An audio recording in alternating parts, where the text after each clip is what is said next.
C'est l'heure de l'histoire du club sur LCI avec Laura Pouget qui nous a rejoint comme chaque jour. Votre histoire aujourd'hui, Laura, c'est celle du monde expliquée aux jeunes par Dmitri Medvedev. Oui, car Dmitri Medvedev, l'ancien président russe connu pour ses outrances, a donné une conférence cette semaine devant un parterre de jeunes. Vous voyez les images de cette conférence. Son intitulé « Notre monde dangereux, qui est à blâmer et que faut-il faire ?» Qui est à blâmer selon lui? Devinez, c'est facile. C'est pas les Russes, à mon avis, c'est les Occidentaux, non? L'Occident, l'Europe, l'OTAN. Extrait.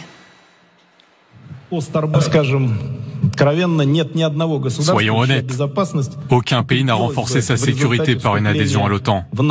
La Pologne, les États baltes et plus récemment la Finlande et la Suède en sont de bons exemples. Aujourd'hui, ils forment un bloc hostile à notre égard. Cela signifie qu'ils sont automatiquement devenus une cible pour nos forces armées, y compris pour d'éventuelles frappes de représailles, peut-être même nucléaires. Délicat, mesuré, proportionné?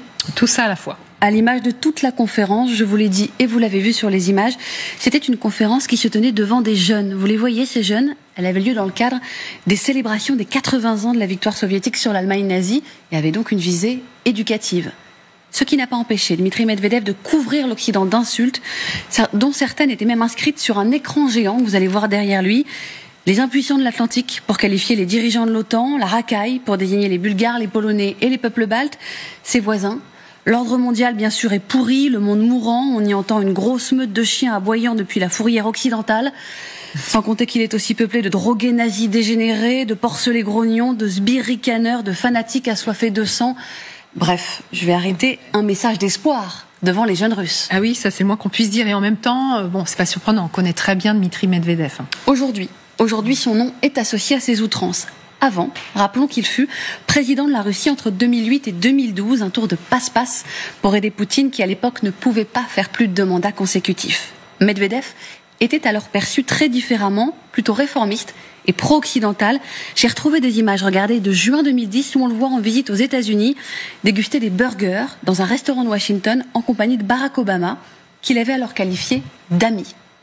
Oui. On en est loin. Le mot avait été prononcé. J'ai aussi retrouvé un article du Monde daté du 7 mai 2008, jour de son investiture, et qu'il décrit ainsi, regardez, le nouveau président rompt avec le style de son prédécesseur. Il est plus moderne, plus avenant, mais il reste un pur produit du système Poutine. Avec le temps, la modernité est passée, le produit est resté, mais il est, semble-t-il, devenu plus toxique. C'est avec le déclenchement de la guerre en Ukraine que sa haine a commencé à se déchaîner, notamment sur les réseaux, visant les Ukrainiens, les Européens et agitant fréquemment la menace nucléaire. Le problème, c'est que Medvedev, qui est aujourd'hui vice-président du Conseil de sécurité de la Russie, ne se contente pas toujours de poser des diagnostics. C'est-à-dire, il donne des conseils ? Et des solutions, en tout cas il présente ces solutions. La deuxième partie de la conférence qui a eu lieu cette semaine devait répondre à la question suivante, souvenez-vous. Dans ce monde en danger, que faut-il faire? Sans surprise pour lui, c'est haro sur les Ukrainiens. Alors bien sûr, il y a une partie de bouffonnerie. Par exemple, on a vu cette représentation, regardez derrière lui, de Donald Trump et Volodymyr Zelensky en marionnettes Muppets, caricature de leur rencontre samedi dernier au Vatican.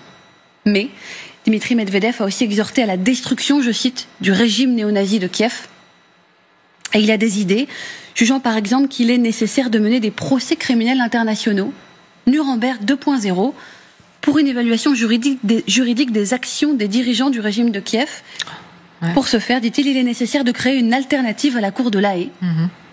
Il a aussi une vision de la position à adopter dans les négociations actuelles. Écoutez.